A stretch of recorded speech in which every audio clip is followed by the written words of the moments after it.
Welcome, everybody. This is Brett Gilliland, co-founder and CEO of Visionary Wealth Advisors and the host of this podcast, The Circuit of Success. I'm excited to be with you every single week. We want to give you the best tips and tools to help you along your journey. And so we talk to people in the medical world, the sports world, the business world, leaders really of any facet that can just really help you along your journey. And so we're excited to do that. Today, we've got Dr. Uma Naidoo. Dr. Uma is an amazing person. You're going to get a lot of stuff from this. We got very in-depth on food, on our brain, water, exercise, so many different things. But here's what the Michelin-starred chef David Boulay described Uma as. She's the world's first triple threat in the food as medicine space. She's a Harvard-trained psychiatrist, professional chef, and a nutritional specialist. Her niche work is in the nutritional psychiatry. So that's what she does on her day job. And she's regarded both nationally and internationally as a medical pioneer in this more newly recognized field. So again, Harvard trained and working with the nutritional psychiatrist. You're going to hear in this, we talked about setting a baseline for your food and your brain, really. The importance of food, exercise, water, sleep. These are all things we know. Right? We know they're important. We know they're important to focus on. We know they're important to do, but we really get to hear it from a Harvard-trained doctor on what it does to our gut, to our brain, and overall body, whether that's OCD, anxiety, depression, anger. And the more we do of the good stuff, obviously, the better we're going to get. We talked about, is there one habit that you can change today? Just think about that. The simple one thing that you can change today to move your forward, move your life in the right direction. Things to eat, things not to eat, how important meal preparation is. And then the one I liked is just, it's so simple, but yet so true, is your body intelligence. Be smart, know your body. There's so many different things out there today that we can use, whether that's a Whoop bracelet, an Oura ring, an Apple Watch, and many, many other things that we can use to track, whether that's our sleep, our water intake, exercise, anything that's out there. And the more we know our body, the more intelligent we can be, the better life we're going to live. So I hope you enjoyed will enjoy Dr. Uma Naidoo as much as I enjoyed interviewing her. So here's the show with Dr. Uma Naidoo.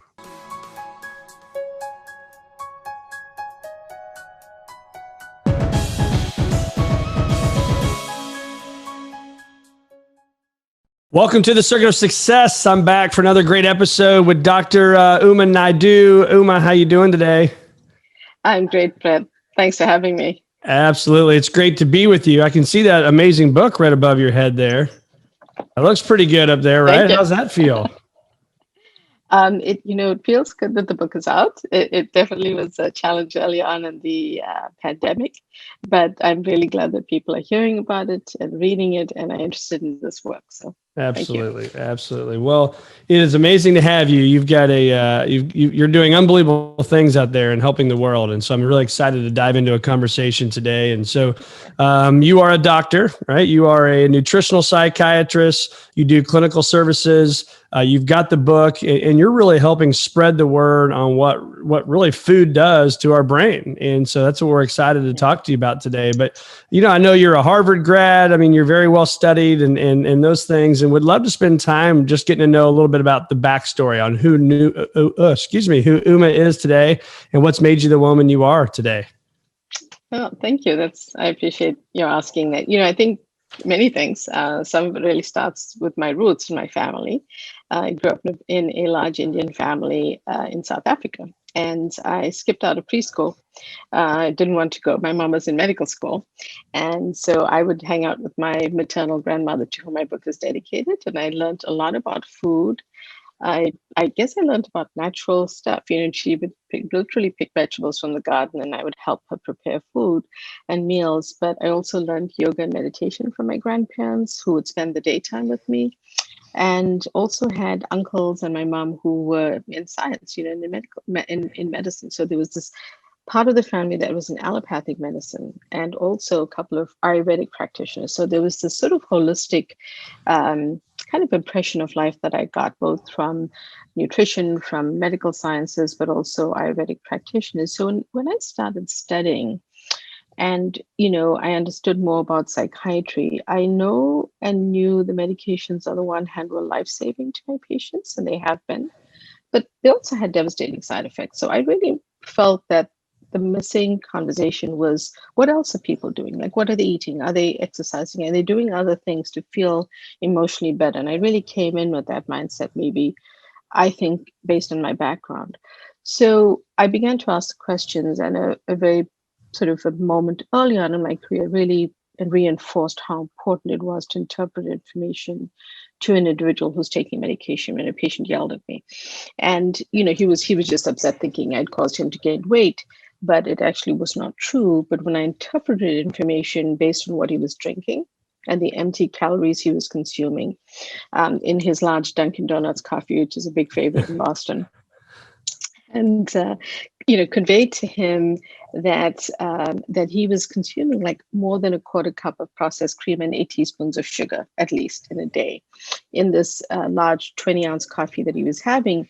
I saw his eyes light up, because it was, his realization, and that connection was also my aha moment, because he understood then he had control. He could change this. Someone was giving him information that he understood. And I felt if more people knew that, especially in mental health, where there are many side effects, including weight gain of medications, that it could be a very powerful tool. So I just continued to pursue it, continue to ask questions, continue to ask my patients what else they were doing. And of course, it's a challenge because visits are very short. But it really started off from there, Brett. It came with a lot of pursuing things that I enjoyed learning about and that I loved to do. Food is certainly something that I enjoy being around. And I cared that nutrition was not something I knew enough about at that point. And I decided, well, I really had to fill in that gap. Yeah, I love that. I know in your bio here on your website at Dr. Naidoo, Naidoo, it talks about, the food choices, right? The food choices that we make and really how that can help with our health issues from ADHD, anxiety, depression, OCD, among other things. And I think that's so important, right? Because I think sometimes we can just think we're just born with that, or it just happens to us, or maybe I just have anxiety, or maybe I have ADHD. But really what we're consuming, what I'm learning from you, from the studies I've done, is what we put into our body is really what we're going to get out of the body, which I know sounds like common sense, but it's so true. Absolutely. And you're absolutely right. It does sound like common sense, but it's the missing conversation in the room. And it's not the only factor that affects our mental health. I think we all know that. It's one of the things that impacts it. And it's one of the things that we overlook in terms of impacting our mental health. And that's where nutritional psychiatry is powerful, because people know that they may or may not need a medication. They are different forms of therapy, but no one is talking to their doctors about that emotional connection. We'll speak about family history of diabetes or weight gain during COVID, but not necessarily about mental health in relation to our dietary needs or how we're eating. And I think that using that can really help all of us, even a little bit, to even by excluding foods that may be driving certain symptoms. That becomes very powerful information to someone. Yeah. So I think, today, right, we're going through this pandemic. We're hopefully on the other side of this. It's July of 2021. We're recording this. But when you think about the food intake and you think about the lives that people are living right now, there's been a lot of stress, been a lot of anxiousness, anxiety. What are some of the things that you can take away if there's a listener listening to this right now that says, okay, if I want to really focus on my stress and anxiety, what do I need to be consuming and what do I not need to be consuming? Absolutely. So the list of things not to consume is actually shorter, and I'm proud to say that in my book, the list of foods to embrace are always longer. If you're stressed and you're worrying a lot, and the pandemic, which has been hard for most people than not, think about the things that you're doing and the habits that you might have picked up, which may not be the best for you. Look at whether you're consuming processed, ultra processed kind of junk foods and fast foods. If you're kind of ordering takeout all the time, a lot of takeout foods, especially fast foods, have processed vegetable oils, ton of added preservatives, sodium, as well as added sugar. So that's a good place to start maybe reworking what you're eating. Another category is actually, the added and refined sugars, which most often are unsavory foods that people don't realize. So pasta sauces, ketchup, salad dressings, are often a trick for people because they don't realize they're taking in so much added sugars in those. Another group is artificial sweeteners. Many of my patients, struggle a little bit with consuming too much sugar because it's really everywhere in our food, and might say, well, I'm going to give up sugar and I'm going to go to, diet soda or sugar-free items. The problem is if these are sweetened with artificial sweetness, that can drive symptoms of mental issues as well, such as stress and anxiety. And so that's important for people to know. And then it's the types of fats we're consuming. The trans fats are not good for us. And so trans fats actually can worsen behavioral aggression. So staying away from those, foods that have trans fats becomes another category to be aware of. But then, there are things you can do in addition to thinking, is there one habit that I can change today? Right now, as I'm listening to this, is there something I'm doing? Maybe it's drinking more water. Maybe it's spending more time outdoors.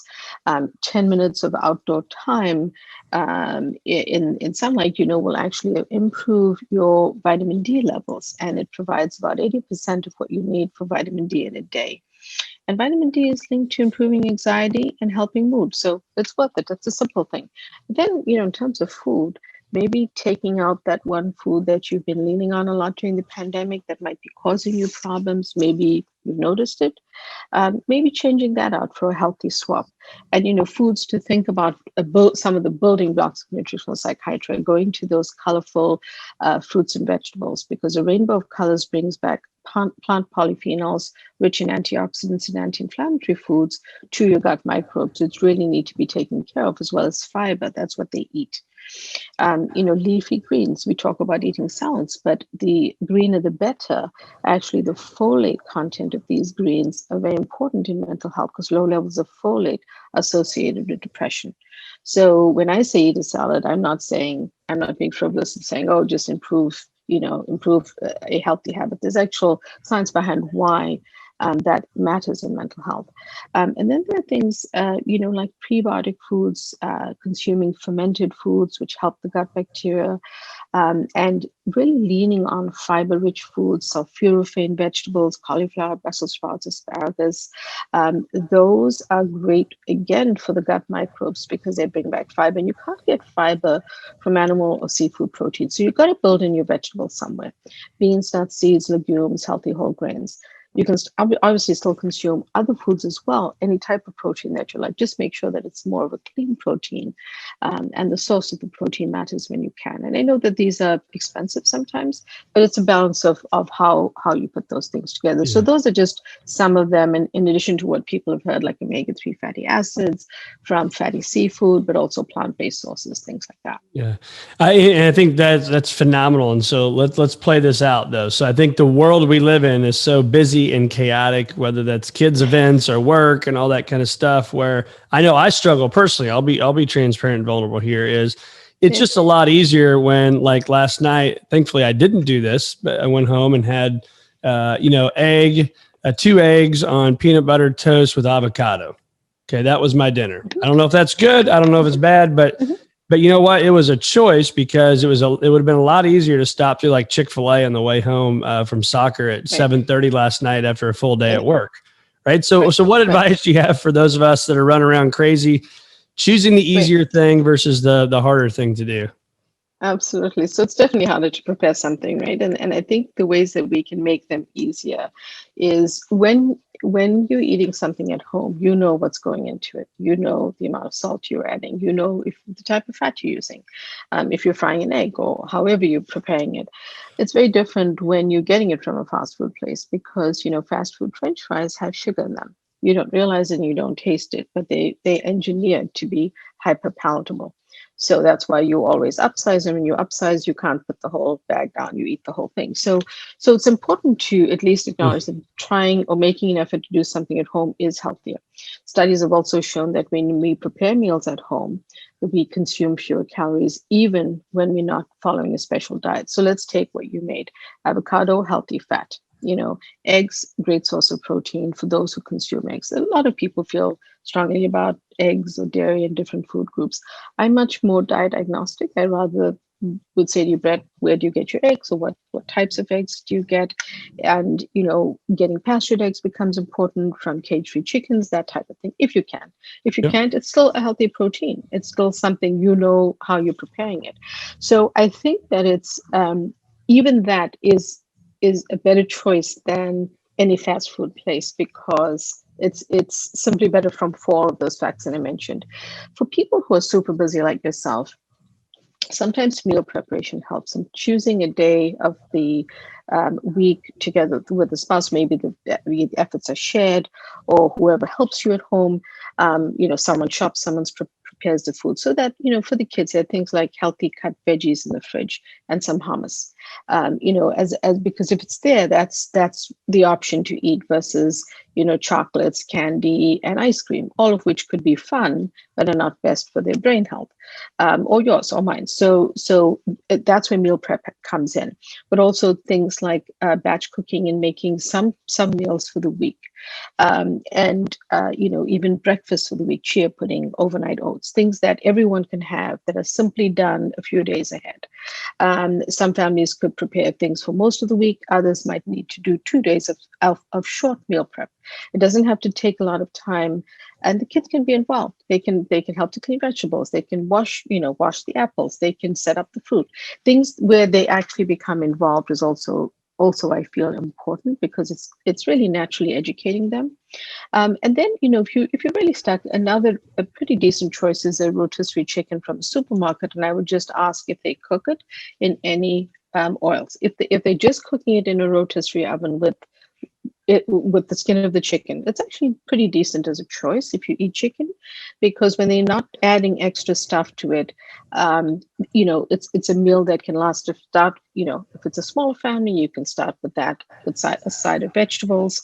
The next day you can put it in a soup. You can make chicken tacos. You can do lots of different. You can be innovative with it. You can add it to a salad.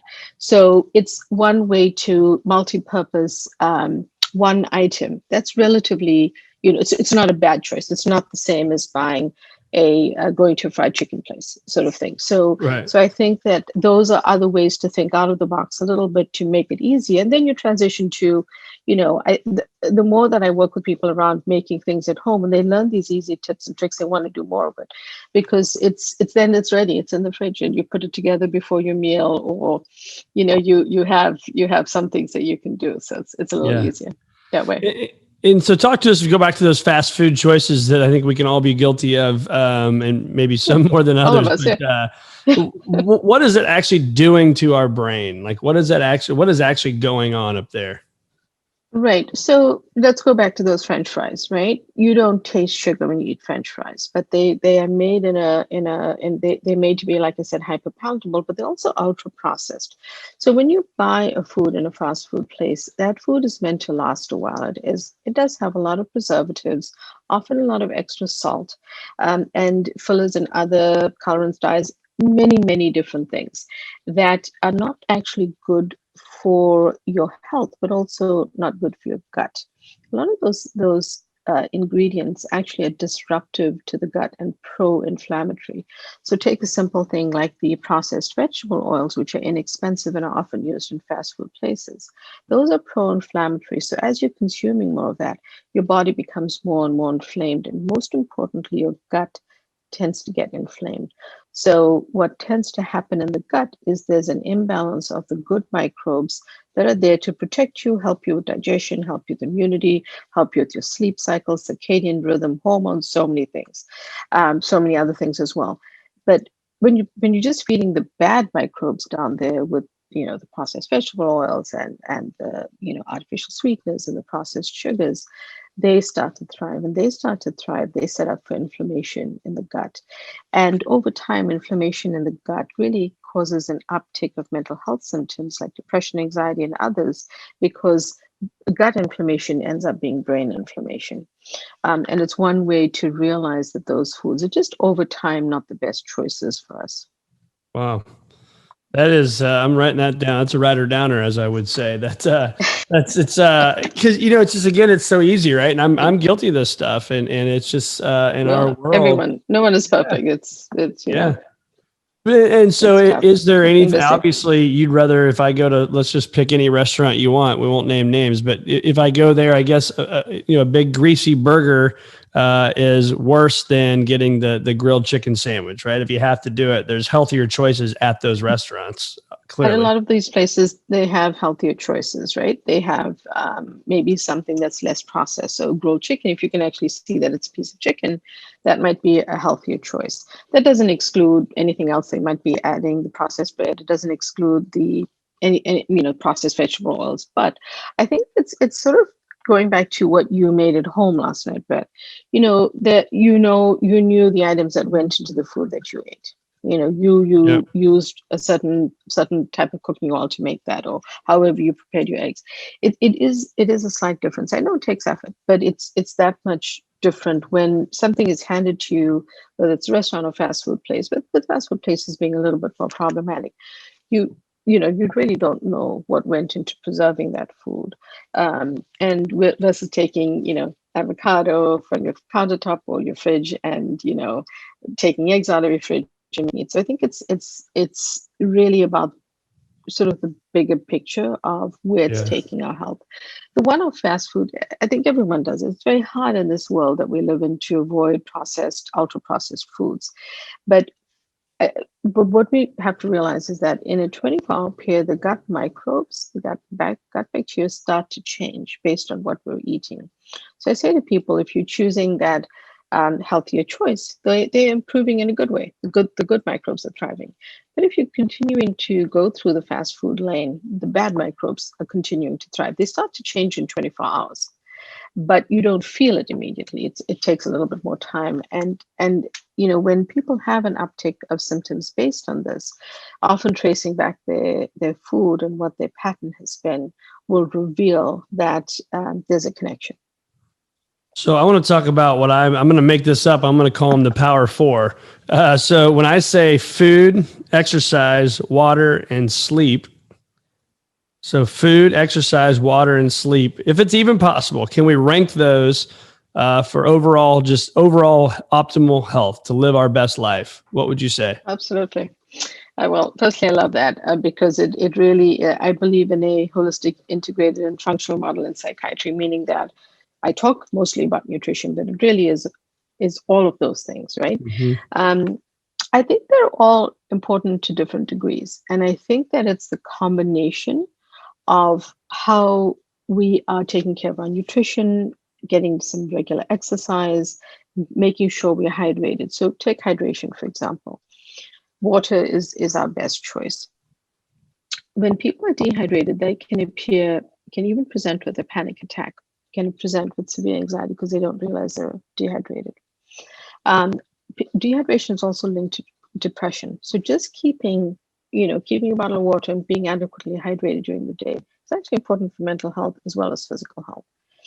When people are not sleeping well, they can become more irritable, more angry, feel more on edge, and actually feel more depressed over time. So sleep becomes extremely important. And during the pandemic, people have struggled a lot with poor sleep and worry associated with that. With exercise, I try to encourage people along a pathway because when I deal with individuals who are severely depressed, telling them to do X number of minutes of exercise may be too overwhelming. But if I can get them to walk the dog, go out and buy a newspaper, go out and walk to get a cup of coffee, start there with movement, but then build it up from there, it becomes important. But critically important to our overall health, but also our mental health. And food is what we're talking about. So of course that is a cornerstone of improving our mental health, but also our physical health. Yeah, this is phenomenal. So to re-say what you just said there, water, I mean, it's so that dehydration, the number one leader to anxiety, depression, things like that, right? That's how it kind of manifests itself. It can. If you're dehydrated, many things can happen in your body, Yeah. right? You know that from the medical perspective, but people don't realize that when you're dehydrated, you can feel much more anxious. And I've seen people who present with panic when they're severely dehydrated. And So, what do you recommend water intake? Is it so an average of 6 to 8 glasses a day, 6 to 8 cups of glasses a day is for the average person, and then there's deeper calculations on that. But really making sure that you're sipping throughout the day on just clean filtered water, some good source of water, is helpful. So at least 6 to 8 glasses a day. which often is about, say a 16-ounce bottle of water, at least 4 of those a day. So Okay. that may seem like a lot, but I usually have people get a glass or a some sort of metal flask for water and just keep filling it. And Yeah. that's an easy way to keep track. Yeah. It's so important to get that as a great habit. So I think just overall the water intake, it's funny. I wear this Whoop band, right? And it talks about my Yeah, sleep right. and recovery and all this stuff. It's phenomenal. And I have found that I have better sleep if I'm between 8 and 10 glasses of water than if I There have you go. 12 Wow. plus glasses of water. I don't sleep Wow. as well. Good to know, because it could be, that may, depending on the size of glass you're drinking, it, maybe too much for your body. You may be getting up to go to the bathroom. Could be many different things. And I like that, because you're paying attention to what I call body intelligence, whether it's water, whether it's food, whether it's a spice, whatever it is, it's, your body's letting you know how it's doing with that amount. And, I think that's key. It's key with food. It's key for everything that we do. Yeah. And so when you think of all the things that you talk about in your nutritional psychiatrist world, what's maybe that one or two? I mean, we've talked about all of them today, I'm sure, but if you just said the easiest one I've seen, the easiest fix that you've seen through all your clients and through your work with your book and speaking and all the things that you're doing, what's that one or two easiest fix for us? People notice the most change with 2 things in my clinical experience. One is paying attention to added and refined sugars. When they start to cut out sugar in their food, it doesn't happen overnight, because what you don't want to do is sort of shock your body into sort of giving up sugar overnight. But when they pay attention to, maybe they're using a pasta sauce every day that has a ton of added sugar that they don't realize, they start to notice a change. They start to feel fewer cravings. They start to feel healthier within a week, just by paying attention and starting to say, have a clementine or an apple, instead of reaching for candy and ice cream. A simple thing. The other one I have to say is hydration, because many people just forget, or they think that drinking a soda or a juice is hydrating. But sodas and juices have the added sugars. They're not really purely hydrating for our bodies. And the sports drinks are not this, fall under that category. That's very different from people who are trying to change their electrolyte balance. So there's some electrolyte powders and electrolyte things. That's slightly different, because they're meaning to kind of get your electrolyte balance back. But I'm talking about sort of the large sports drinks, which are very sugar laden, are just not best ways to hydrate for us. Which is crazy. That's what we give our kids, right? I mean, you're at a baseball game. It's like it's 100 degrees out, and you're like, "Oh, give me a Gatorade." Which is 2 bottles of water would be a heck of a lot better for you. So, talk to us about the importance for our children, right? As a father of 4 boys, who I don't pay attention to how much water they drink, but it's probably not a lot. How important is hydration for children? Hydration is important for all age groups. The things that change are, I think making sure that the child is otherwise healthy, that they're sipping on water versus soda versus a juice is probably just a easy tweak to make. Maybe trying to get them into that earlier on in life may be a better choice. In older folk, it could be just making sure that their kidneys are functioning adequately and they're not developing other medical symptoms. So making sure that they've checked in with their doctors and that kind of stuff. So I think hydration is super important. Often, actually, a hunger signal is a thirst signal is mistaken for a hunger signal because of where these originate in the brain. So often, if someone has a craving or feeling super hungry, just having a simple glass of water can help fend off the hunger. Because they actually didn't realize that they were thirsty. So yes, very important for kids. And I think that, even having choices of bottles of water or getting them to start carrying a little flask that they have to fill at home or fill at school becomes an important habit that you build. And that's, not with, a lot of the fruit juices, Brett, they market it as healthy and nutritious and having this and that, but they have the fiber from the fruit removed and stripped. They don't have the nutrients and vitamins. I always say, eat the orange, skip the store-bought orange juice, because the orange has everything you need in it. Yeah. So even having, pieces of fresh fruit, or slicing pieces of fresh fruit into the water to make it interesting for kids, that could be a slightly better choice than just the juices, because those bring back, a lot of added sugar for them. So what do you think, what's your philosophy on smoothies, blending the food up, or juicing where you're getting all the liquid out of the food? Do you have a preference of one over the other? I don't, only because I think that, look, if someone's putting in healthy ingredients and they're trying to replace a meal because they're busy and they want to get in some nutrition, certainly that's okay. But I will tell you that the moment that you juice a fruit, it does change the structure, and it changes the glycemic index. So you want to be careful about not putting 5 different types of fruit in, because then you really are increasing the sugar load on your body in that time. So, some berries, avocado, maybe some nuts and seeds, maybe almond milk, or whatever it is that you put in. I think the ingredients become important. And then with me, it's also everything in moderation. So if you said to me, I'm having 3 shakes a day, I'd be like, well, you actually need to be eating a little bit of actual food, Yeah. But if it's something that's like a busy person who wants to get something in, and in terms of juicing fruit, I really think people should just eat the fruit. In all honesty, I just think, eat the orange, eat the apple. Same thing with kids.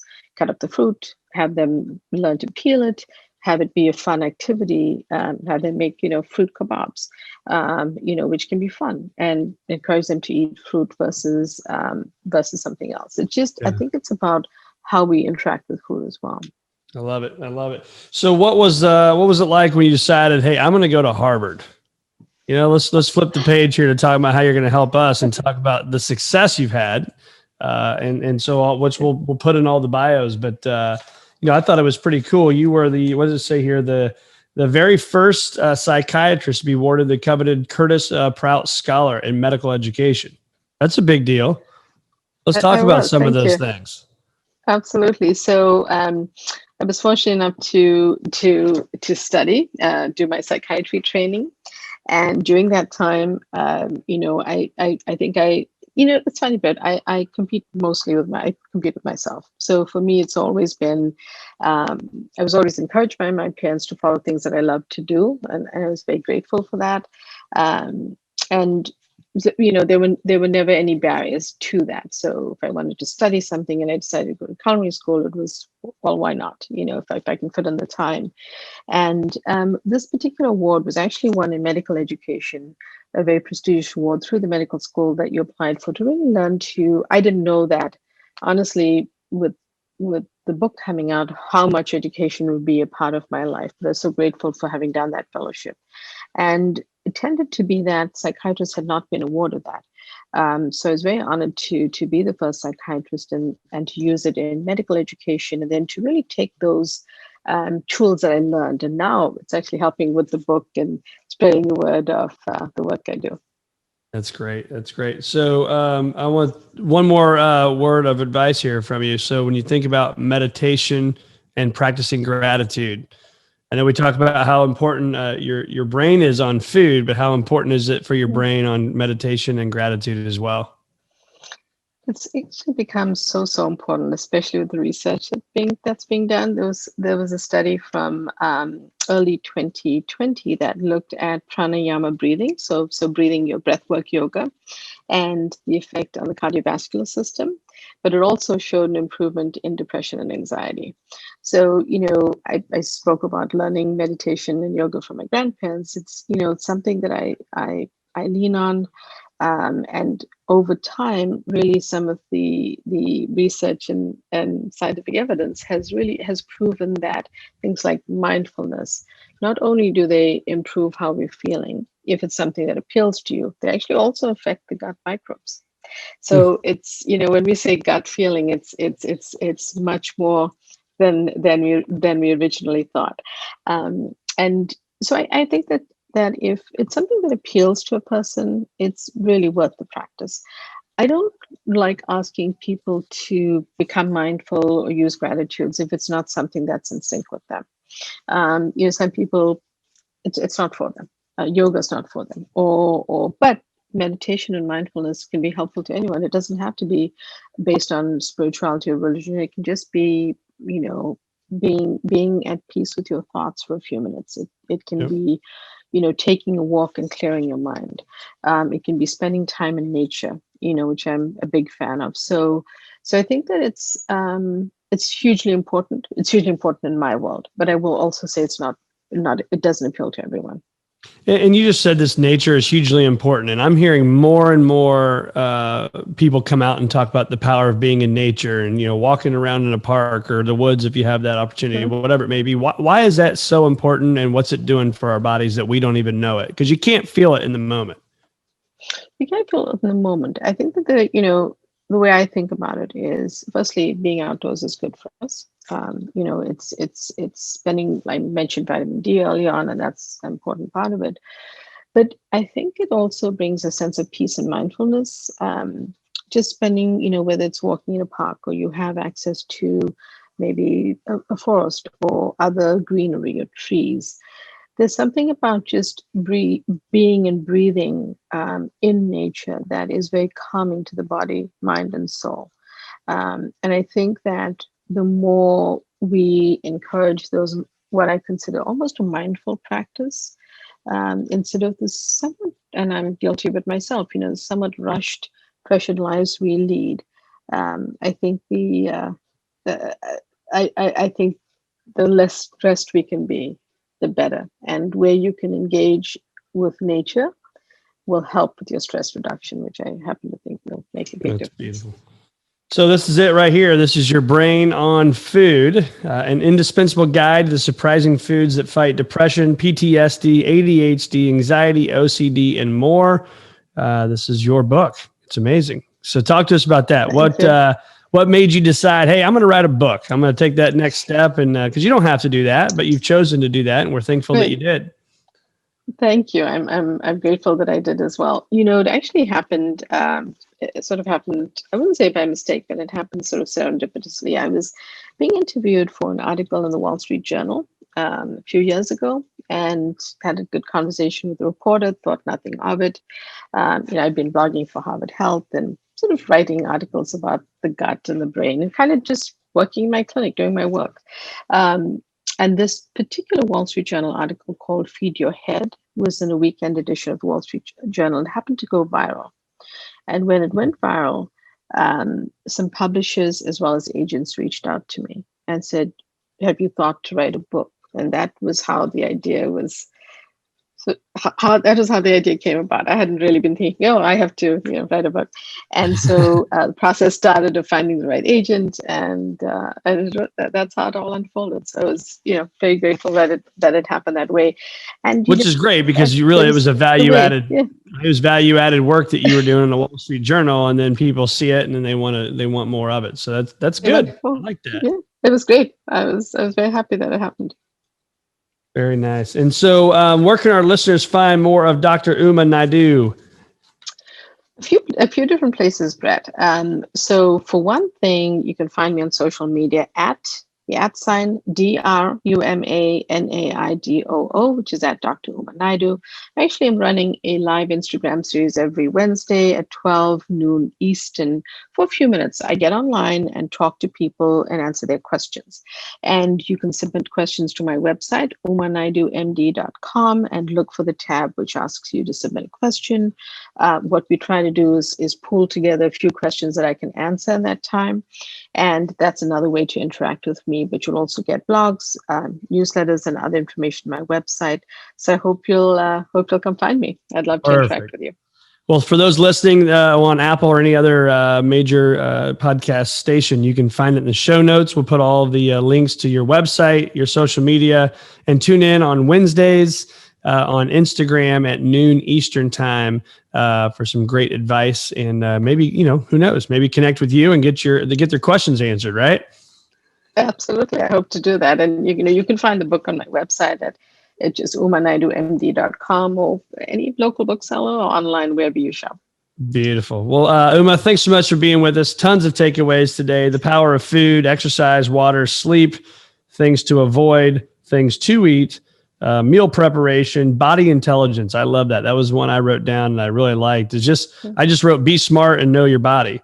Right. And so if I can just be smart, know my body, get my data, whether it's Apple Watches, Whoops, whatever it may be, there's tons of stuff out there. You can't hide from it today. The more we know, the better we are. So really appreciate all you're doing for us out there in the world with our brains and our body. Thank you, Brett. It's such a pleasure to talk to you.